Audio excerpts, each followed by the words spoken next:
Seguimos entonces con nuestras lecciones de cómo estudiar la Biblia.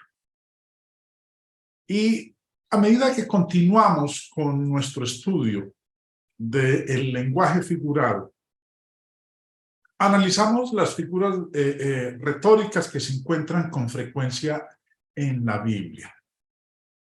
Estas figuras retóricas son importantes porque alguien puede tropezar gravemente con cada una de ellas.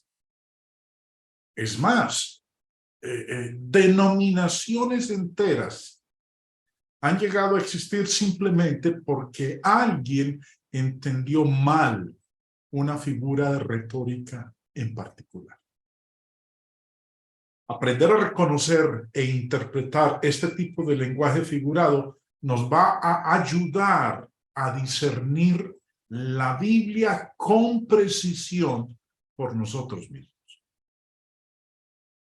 En la lección de hoy vamos a ver diferentes tipos de lenguaje figurado. El año pasado, este servidor tuvo la oportunidad de, en el grupo de estudio bíblico El Ancla del Evangelio, exponer durante varias semanas las figuras de dicción en la Biblia. Ustedes están observando en pantalla el libro, la carátula del libro, y las 22 lecciones que este servidor presentó sobre las figuras de dicción. Esta noche no vamos a ver las 22. Voy a presentar un resumen de algunas de ellas. Pero si alguno de ustedes está interesado en el material, pues con mucho gusto se puede comunicar conmigo. Es un material bastante económico si usted desea adquirirlo. Aparte de eso, que viene la opción de que usted tenga el libro digital, que son 82 páginas, o el libro digital más cada una de las lecciones, de las 22 lecciones que se presentaron en PowerPoint, si usted lo desea tener. Bueno, vamos a empezar entonces con la primera figura del lenguaje, la parábola. Para nosotros es bastante común escuchar el término parábola. El señor Vine nos define el término parábola y dice, denota literalmente poner al lado. Significa poner una cosa al lado de otra con el propósito de comparar. Por lo general, se usa de un relato largo, algo largo, sacado de la naturaleza o de circunstancias humanas, siendo su objeto la enseñanza de una lección espiritual. Ahora, como dice ahí, y vuelvo y lo repito, está resaltado en color rojo, dice que parábola significa poner una cosa al lado de otra con el propósito de comparar. Eso es básicamente una parábola. Y también el señor Strong en su diccionario nos dice que parábola significa similitud. Las parábolas simplemente ilustran alguna verdad abstracta que el hablante está tratando de transmitir. Si dividiéramos el término parábola en dos, sería así. Para, que significa al lado, y vole, que significa lanzar. Entonces, una parábola es arrojar algo al lado para comparar. Dos peligros a evitar al interpretar las parábolas son ignorar las características importantes y tratar de hacer que todos los detalles signifiquen algo. Eso es un error. Vuelvo y repito. Tratar de hacer que todos los detalles mencionados en una parábola signifiquen algo es un error. Una parábola enseña solo un punto, no varios. No 3, no 5, no 10. Una parábola enseña solamente un punto. Y las parábolas le proporcionaron al Señor Jesús una ayuda poderosísima para enseñar a las personas que le escuchaban. Y usó con frecuencia las parábolas. El Antiguo Testamento profetizó que enseñaría con parábolas. De hecho, en los evangelios encontramos nosotros alrededor de 48 parábolas. Si Jesús no hubiera usado parábolas, no habría sido el Mesías. Entonces, ¿como cuáles parábolas encontramos nosotros en el Nuevo Testamento, en los evangelios? La del sembrador, la del trigo y la cizaña, la de la semilla de mostaza, la levadura, el tesoro escondido, la perla de gran precio, la red, el siervo y misericordia, los obreros en la viña, los 2 hijos, los labradores malvados, la fiesta de bodas, las 10 vírgenes, los talentos, el crecimiento de la semilla, los 2 deudores, el buen samaritano, el amigo a la medianoche, el rico insensato, la higuera estéril, la gran cena, la oveja perdida, la moneda perdida, el hijo pródigo, el mayordomo infiel, los siervos inútiles, el juez injusto, el fariseo y el publicano y las 10 minas. Bueno, no las he incluido todas, pero sí les mencioné hace un momento que los evangelios contienen alrededor de 48 parábolas. Solo acabo de mencionar algunas de ellas. Si Jesús no hubiera usado parábolas, no habría sido el Mesías. Entonces, no vamos o este servidor en esta lección no va a entrar en detalle de cada una de las parábolas, pero sí quiero que recordemos en lo que he mencionado hasta aquí, que una parábola enseña solo un punto, no enseña varios, no enseña una multitud de aplicaciones, enseña una sola. Y las parábolas simplemente ilustran alguna verdad abstracta que el hablante está tratando de transmitir. Otro tipo de lenguaje figurado, a más de la parábola, es el símil. Nos dice el diccionario de figuras de dicción que el vocablo procede del latín simile, semejante, ya que esta figura consiste en expresar algo que guarda cierta semejanza con otra cosa. La figura está expresamente indicada en el texto sagrado, en el hebreo, por la partícula que, o sea, pues como, y mediante las conjunciones griegas hos o katos, que se traduce como. Un símil es cuando alguien habla de algo y dice, estoy tan frío como tal y tal, o soy tan pobre como un ratón de iglesia. Eso es símil. Decir cómo. Cuando encontramos nosotros en un versículo esta expresión, esta partícula, cómo, se está presentando un símil. Por ejemplo, Mateo 10:33 dice, otra parábola les dijo, el reino de los cielos es semejante a la levadura que tomó una mujer y escondió en 3 medidas de harina hasta que todo fue leudado. Cuando encontramos en un versículo el término semejante o el término como, estamos viendo nosotros la presencia o el uso del símil. Ustedes ven en la izquierda nuevamente la definición que dice, el vocablo procede del latín simile, semejante, ya que esta figura consiste en expresar algo que guarda cierta semejanza con otra cosa. Entonces, si encontramos el término semejante o el término como, eso es un símil. Ahora, ¿por qué dice que el reino de Dios es semejante a la levadura? ¿Cuál es el punto? Bueno, que el aumento viene de adentro tal como crece la levadura. No es visible. El crecimiento no es visible, no es un reino terrenal. Crece, pero eso viene desde adentro, no viene desde afuera. Es lo que ocurre con la levadura. Asimismo, en Mateo 23:37, cuando Jesús estaba a punto de salir del templo, dijo: Jerusalén, Jerusalén, que matas a los profetas y apedreas a los que te son enviados. ¿Cuántas veces quise juntar a tus hijos como la gallina junta sus polluelos debajo de sus alas y no quisieron? Aquí aparece el prefijo ¿cómo? Miren lo que dice: como la gallina junta sus polluelos.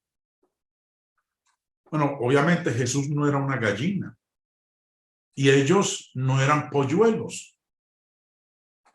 Esa no era una verdad literal, sino una comparación de su amor con el de una madre gallina que protege a sus bebés. Jesús usó un símil para ilustrar el gran dolor que sufrió por el rechazo de los judíos hacia él.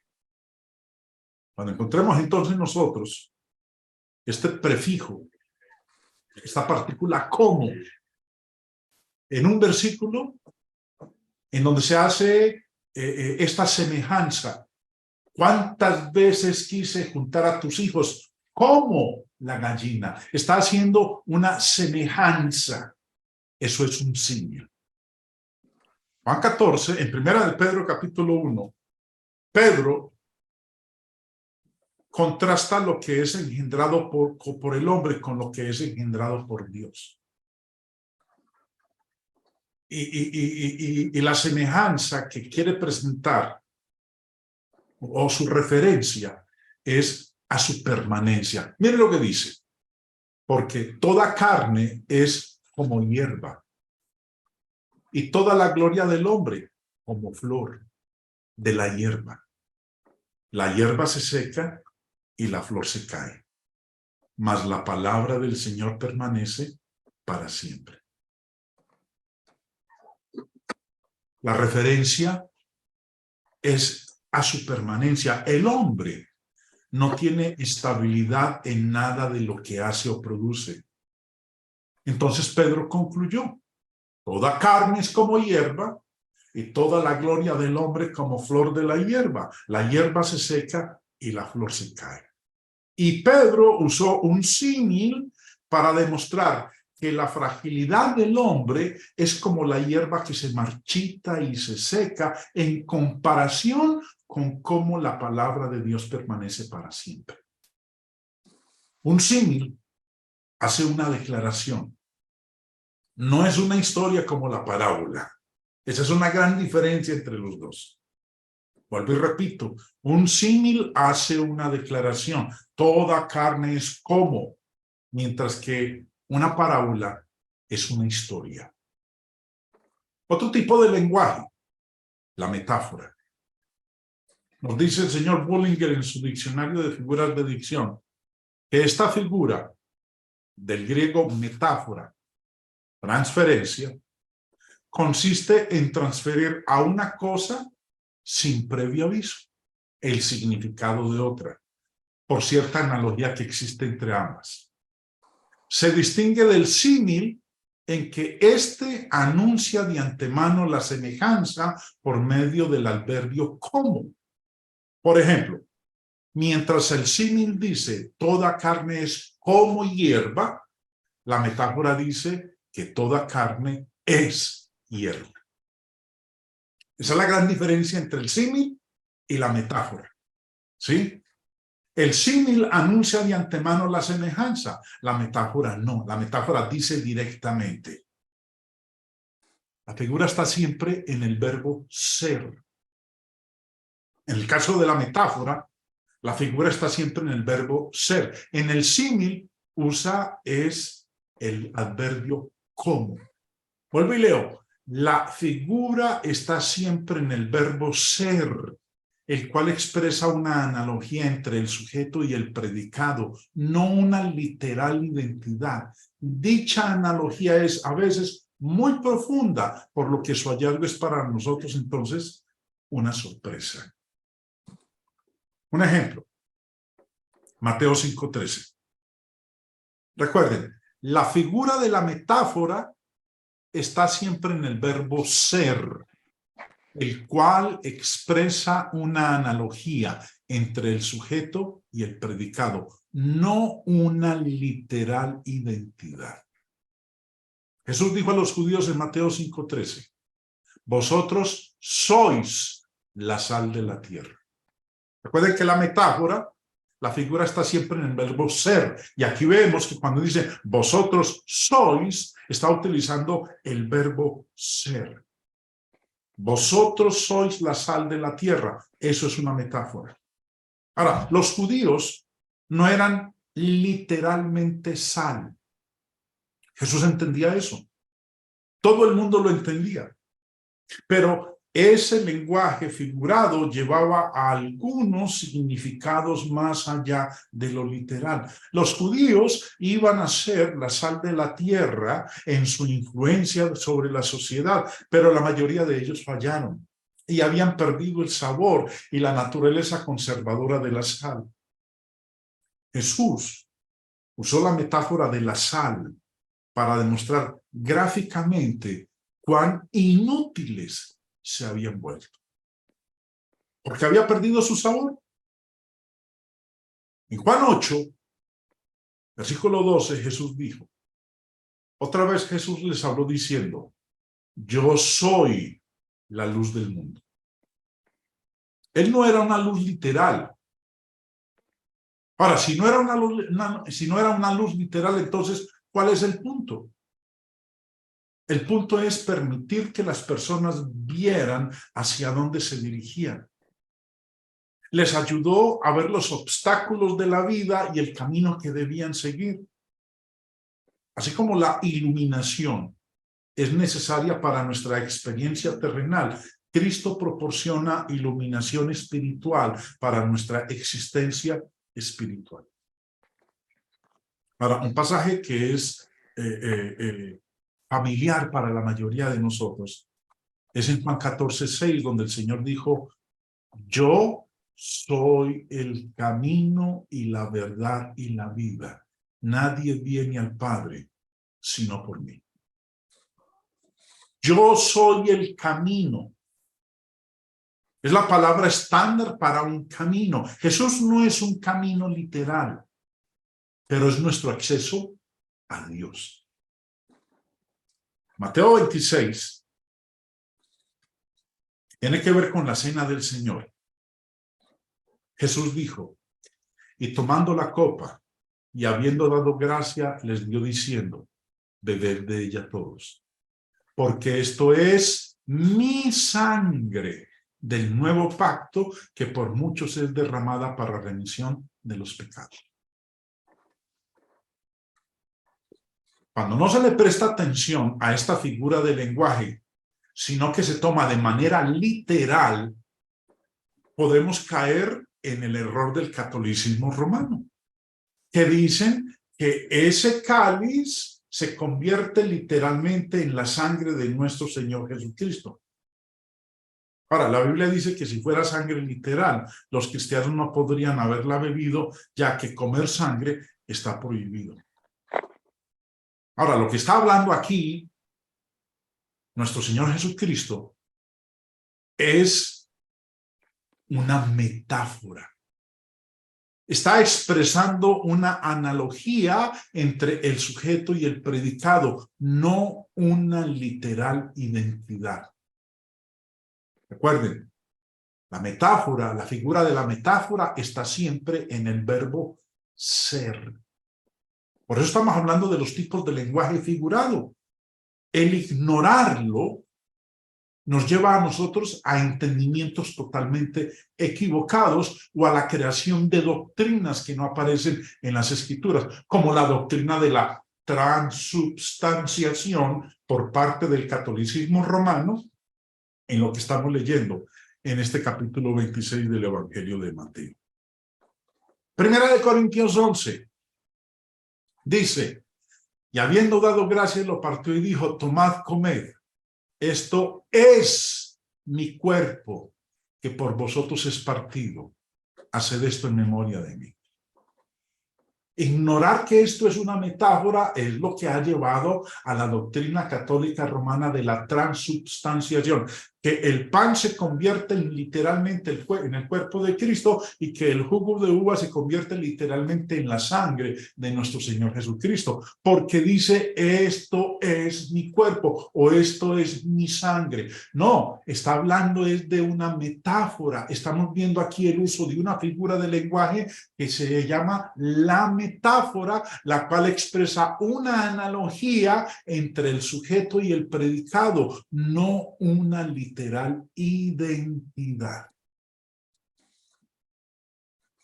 Otro tipo de lenguaje figurado. Perdón, antes de continuar, Primera de Corintios 11:26 dice, así pues, todas las veces que comiereis este pan y bebiereis esta copa, la muerte del Señor anunciáis hasta que Él venga. Lo interesante es la palabra anunciáis. Anunciáis significa exhibir, dar una representación, mostrar algo. Y cada vez que nosotros conmemoramos la cena del Señor, estamos haciendo una representación de la muerte de nuestro Señor Jesucristo. Por eso dice, la muerte del Señor anunciáis hasta que Él venga. No es algo que ocurre literalmente. Estamos mostrando con el comer el pan y beber la copa, la muerte, haciendo una representación de la muerte de nuestro Señor Jesús. Otro tipo de lenguaje figurado, la alegoría. Alegoría es una palabra bíblica similar a otra o a la primera con la cual empezamos este estudio, la parábola. La parábola es una comparación. Y la gran mayoría de las veces, recuerden lo que decía hace un momento cuando hablaba de la parábola, la mayoría de las veces la parábola presenta solo un punto a considerar. Mientras que la alegoría es un racimo de comparaciones. Wikipedia, la enciclopedia libre, nos dice que es del griego, alegoría es de este término griego. Es una figura literaria o tema artístico que busca representar una idea valiéndose de formas humanas, de animales y o de objetos cotidianos. La alegoría busca representar una idea valiéndose de formas humanas, de animales y de objetos cotidianos. El mejor ejemplo de una alegoría está en Gálatas capítulo 4. Recuerden, mientras la parábola presenta solo un punto a considerar, la alegoría es un racimo, es un conjunto de comparaciones. En Gálatas 4, Pablo habló de Abraham, de Sara, de Agar. Mira lo que dice el texto. Decidme los que queréis estar bajo la ley. ¿No habéis oído la ley? Porque está escrito que Abraham tuvo dos hijos, uno de la esclava, el otro de la libre. Pero el de la esclava nació según la carne, mas el de la libre por la promesa. Y dice en el verso 24, lo cual es una alegoría. Pues estas mujeres son los dos pactos. El uno proviene del monte Sinaí, el cual da hijos para esclavitud. Este es Agar. Porque Agar es el monte Sinaí en Arabia y corresponde a la Jerusalén actual, pues esta junto con sus hijos está en esclavitud. Mas la Jerusalén de arriba, la cual es madre de todos nosotros, es libre. Porque está escrito, regocíjate, oh estéril, tú que no das a luz, prorrumpe en júbilo y clama, tú que no tienes dolores de parto, porque más son los hijos de la desolada. que de la que tiene marido. Así que, hermanos, nosotros como Isaac somos hijos de la promesa. Pero como entonces el que había nacido según la carne perseguía al que había nacido según el Espíritu, así también ahora. Como acabamos de leer, Pablo se había dirigido a los cristianos que estaban retornando a la ley de Moisés y les dio esta alegoría para mostrar por qué no deberían hacer eso. Ahora, esta alegoría compara, versículo 30, me faltó terminar de leerlo, más que dice la escritura: echa fuera a la esclava y a su hijo, porque no heredará el hijo de la esclava con el hijo de la ley. Ahora, esta alegoría compara dos ciudades, dos montañas, dos hijos, carne y espíritu, esclavitud y libertad, judíos y cristianos, y la ley de Moisés y la ley de Cristo. Así vemos entonces cómo una alegoría es un conjunto de comparaciones, a diferencia de la parábola, en la que la parábola presenta solo un punto a considerar. La alegoría presenta varios puntos a considerar.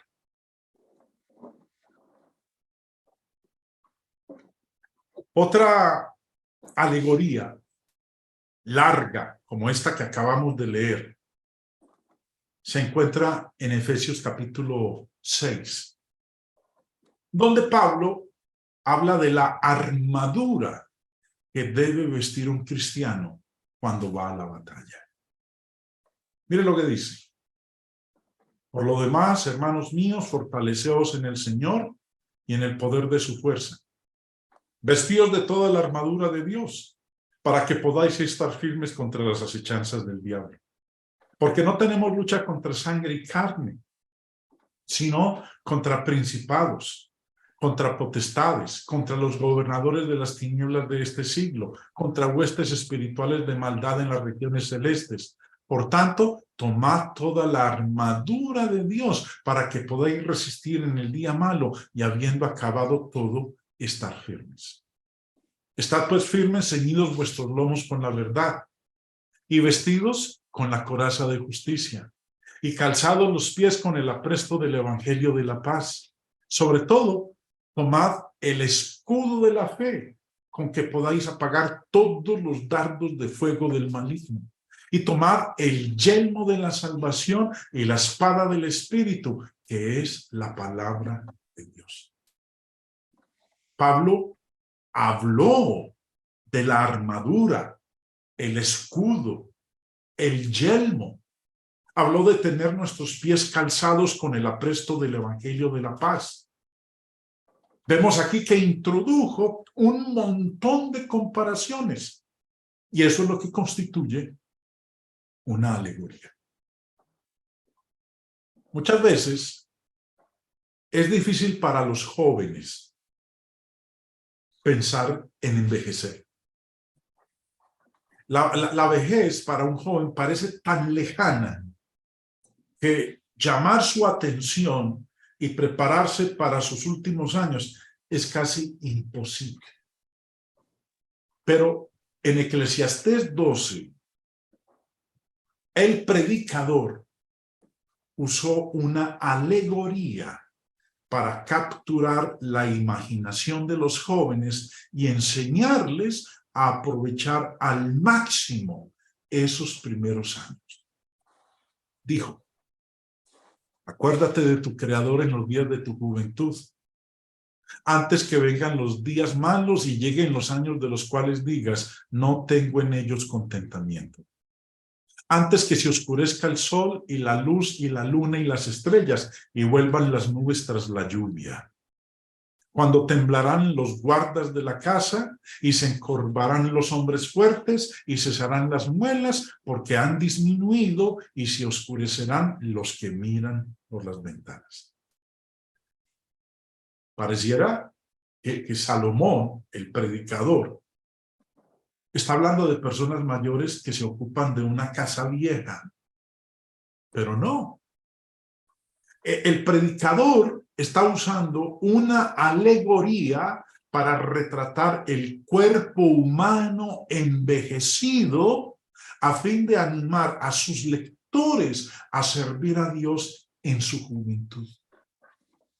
Una casa que una vez fue trabajadora y productiva, ahora se está deteriorando desde adentro. Los vigilantes que una vez protegieron la casa de cualquier daño, ahora tiemblan cuando la cabeza y las manos paralíticas tiemblan. Los valientes que solían hacer un día de trabajo sin pensar, ahora se encorvan cuando los muslos y las rodillas flaquean bajo el peso de su cuerpo. Los que muelen, que solían disfrutar desgarrando la carne, ahora permanecen inactivos mientras los dientes, a través de las caries y la pérdida, van buscando algo suave para poder masticar. Y aquellos que miran desde las ventanas, que alguna vez pudieron ver a alguien muy lejos que venía por la carretera, ahora se oscurecen por las cataratas y no pueden ver ni siquiera cuando entrecierran los ojos. Aquí el predicador no está hablando de viejos trabajadores que dejan caer una vieja casa a su alrededor. Se refiere a una persona mayor cuyo cuerpo ya no puede cubrir sus necesidades básicas. Eso es un cúmulo de comparaciones. Una alegoría que registra gráficamente lo que nos espera a todos en nuestra vejez. Ahora, esta alegoría agrega énfasis a la súplica que él hace en el versículo 1. Acuérdate de tu Creador en los días de tu juventud, antes que vengan los días malos y lleguen los años de los cuales digas, no tengo en ellos contentamiento. Esta poderosa alegoría es más memorable que decir, algún día serás viejo y lamentarás haber desperdiciado tu juventud. Otra figura del lenguaje, la metonimia. Esta figura consiste en el cambio de un nombre por otro con el que primero guarda alguna relación.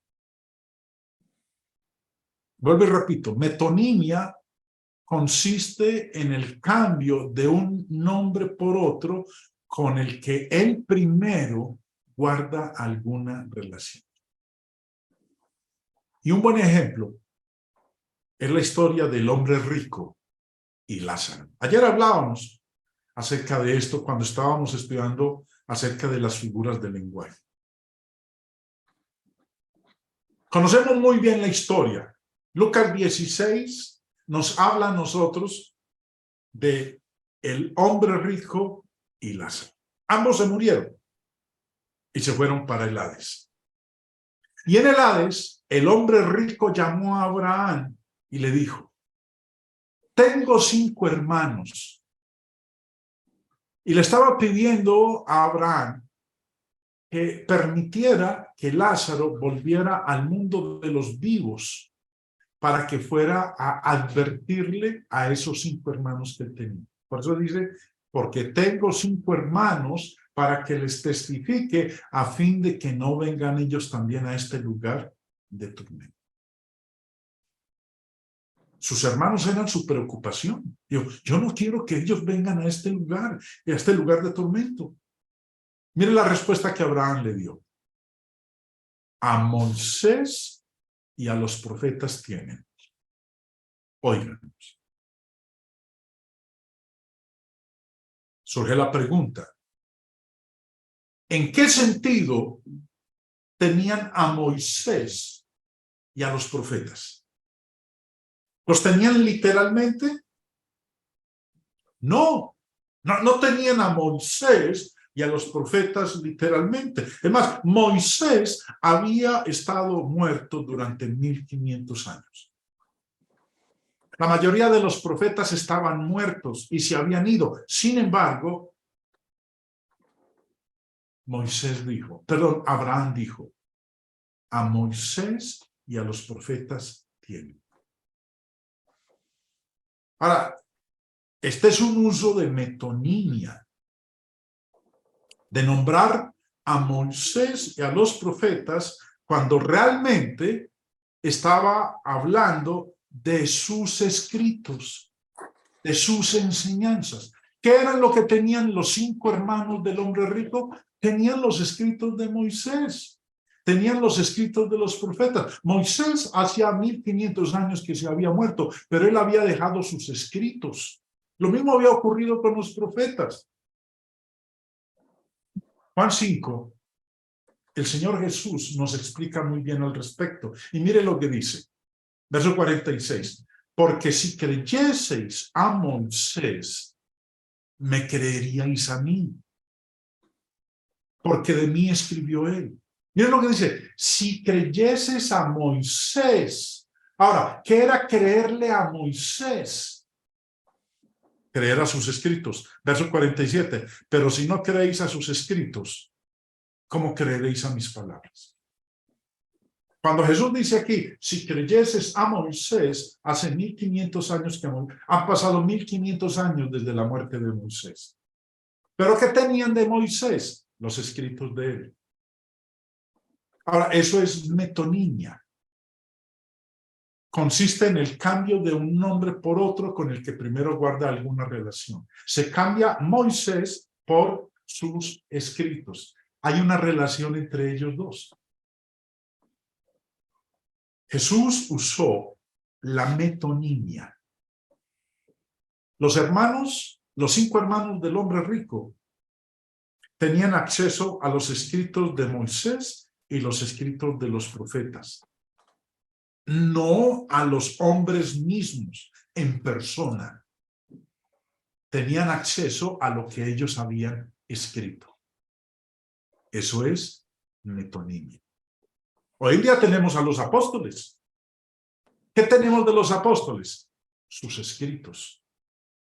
Hoy en día tenemos profetas. ¿Qué tenemos de los profetas? Sus escritos. Eso es metonimia. Jesús usó el nombre copa, como lo hizo Jesús. Perdón, me equivoqué. Jesús usó el nombre copa, el nombre de un recipiente, pero no se refería al recipiente. Leamos lo que dice. Y tomando la copa, Mateo 26, 27, y tomando la copa y habiendo dado gracias, les dio diciendo, bebed de ella todos. Porque esto es mi sangre. Ahora, cuando dice esto, ¿a qué se está refiriendo? Se está refiriendo a la copa. Usó el nombre del recipiente para hablar sobre el contenido real o el fruto de la vida. Mateo 26, 29. Y yo os digo que desde ahora no beberé más de este fruto de la vid hasta aquel día en que lo beba nuevo con vosotros en el reino de mi Padre. No beberé más de este fruto de la vid. ¿A qué estaba haciendo referencia? Estaba haciendo referencia a la copa. La metonimia de Jesús muestra que debemos usar una copa para la cena del Señor y no debemos usar ninguna otra. ¿Cuál es la copa? El fruto de la vid. No estamos autorizados al fruto de la mora. No estamos autorizados al fruto de la naranja. No estamos autorizados al fruto de la piña. Estamos autorizados al fruto de la vid. Mateo 26, volviendo a retomar el pasaje, presta atención a lo que el Señor está haciendo aquí referencia cuando dice copa.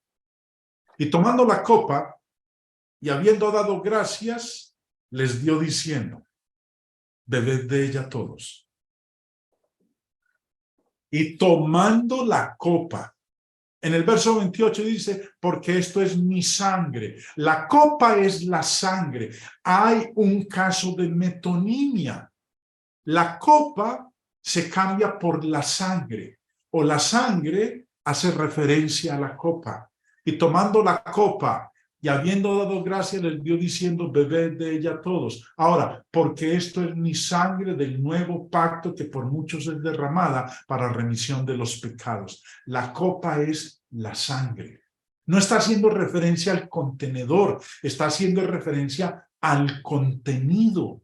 La copa no es la sangre, la copa literal no es la sangre. Lo que contiene la copa es a lo que el Señor le está colocando énfasis. El Señor no se estaba refiriendo al contenedor, el Señor se estaba refiriendo al contenido. Por eso en el verso 29 les dijo, y desde ahora, y os digo que desde ahora no beberé más de este fruto de la vid.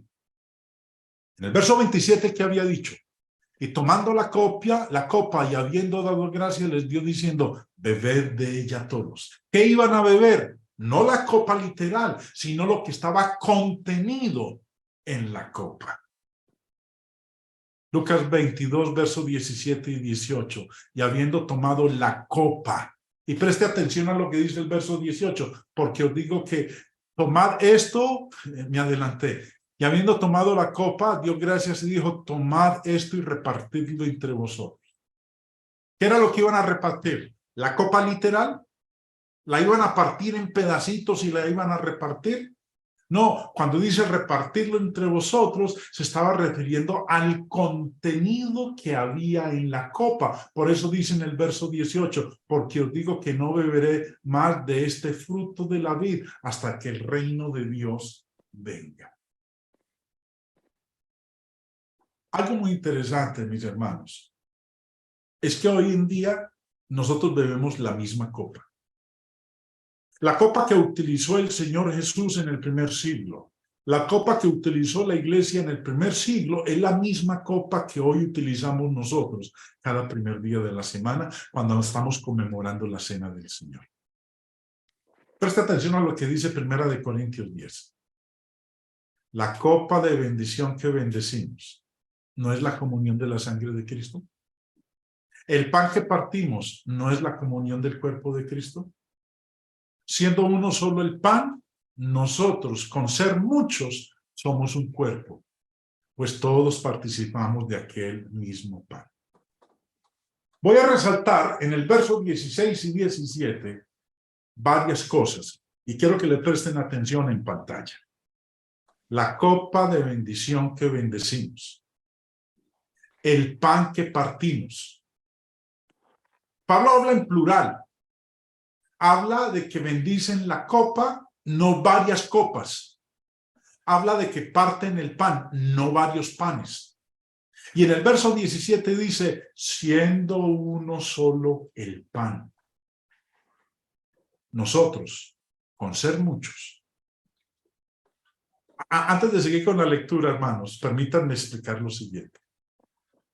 El pan que nosotros partimos cada primer día de la semana es uno solo. No son varios panes. La copa de bendición que bendecimos es una sola copa, no son varias copas. En un momentico me van a entender mucho mejor lo que estoy tratando de expresarles. Dice verso 17, siendo uno solo el pan, nosotros con ser muchos somos un cuerpo, pues todos participamos de aquel mismo pan.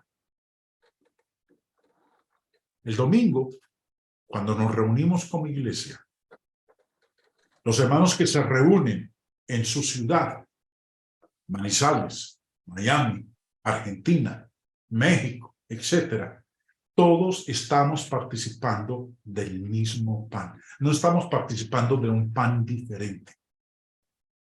Ahora, estamos hablando de metonimia.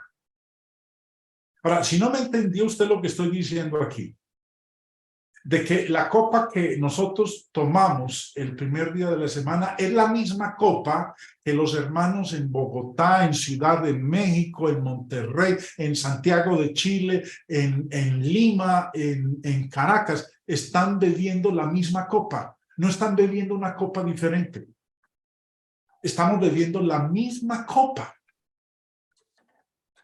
Vamos a ver si me entienden con este gráfico en el mapa que ustedes están observando.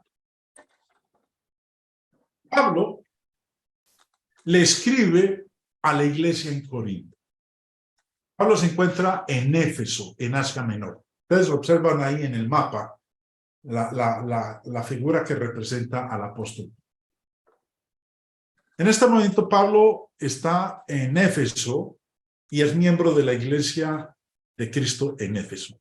Y como dice ahí en 1 Corintios 16, cuando él está escribiendo la carta a los Corintios, les dice, estaré en Éfeso hasta Pentecostés. Y es ahí, desde la ciudad de Éfeso, que el apóstol Pablo escribe la primera carta a los Corintios. Los Corintios le habían escrito a Pablo una carta haciéndole una serie de preguntas. Y una de las preguntas que le hicieron fue con respecto a la cena del Señor. Pablo les responde esa carta y les manda como respuesta la primera carta a los Corintios, estando en Éfeso. Ahora, les dice lo siguiente en el verso 10, capítulo 10, verso 16. La copa de bendición que bendecimos, ¿no es la comunión de la sangre de Cristo? El pan que partimos, ¿no es la comunión del cuerpo de Cristo? Mira que Pablo no dice las copas de bendición que bendecimos. No, Pablo habla en singular. Pablo no dice los panes que partimos. No, él habla en singular. Él dice el pan que partimos. Les dice, vea, la copa que ustedes bendicen allá es la misma copa que nosotros bendecimos acá. Ustedes y nosotros bendecimos la misma copa. Ustedes y nosotros partimos el mismo pan. El pan que ustedes parten en la iglesia en Corinto el primer día de la semana no es diferente al pan que nosotros partimos aquí en Éfeso. La copa de bendición que ustedes bendicen en Corinto no es diferente a la copa de bendición que nosotros bendecimos aquí en Éfeso. Es la misma copa y es el mismo pan. Y en el verso 17 dice, siendo uno solo el pan, nosotros con ser muchos somos un cuerpo, pues todos participamos de aquel mismo pan. El pan comían en la cena del Señor en Corinto era el mismo pan que comían en la cena en la iglesia de Cristo en Éfeso. No es que en Éfeso, entonces, terminada la cena, el pan que quedó, se tomaba un barco y cruzaban todo el mar Egeo hasta llegar a Corinto para que la iglesia en Corinto participara del mismo pan. No, participar del mismo pan es participar de lo que ese pan representa, el cuerpo de nuestro Señor.